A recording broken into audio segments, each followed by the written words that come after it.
Chittagong city corporation চসিক নির্বাচন বাতিল চেয়ে বিএনপির মেয়র প্রার্থী ডক্টর শাহাদাত হোসেনের দায়ের করা মামলায় ডক্টর শাহাদাতকে মেয়র ঘোষণা করেছেন আদালত। একই সঙ্গে আগামী 10 দিনের মধ্যে গেজেট প্রকাশ করার জন্য নির্দেশ দেওয়া হয়েছে।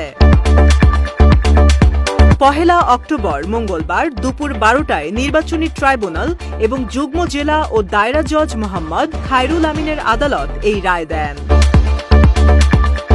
বিষয়টি নিশ্চিত করেছেন অ্যাডভোকেট আরশাদ হোসেন আসাদ। তিনি সাংবাদিকদের জানান, বিএনপির মেয়র প্রার্থী ডক্টর শাহাদাত হোসেনের দায়ের করা মামলায় তাকে মেয়র ঘোষণা করে রায় দিয়েছেন আদালত। একই সঙ্গে আগামী 10 দিনের মধ্যে গেজেট প্রকাশ করার জন্য নির্দেশ দেওয়া হয়। আলোকিত চট্টগ্রাম নিউজ ডেস্ক।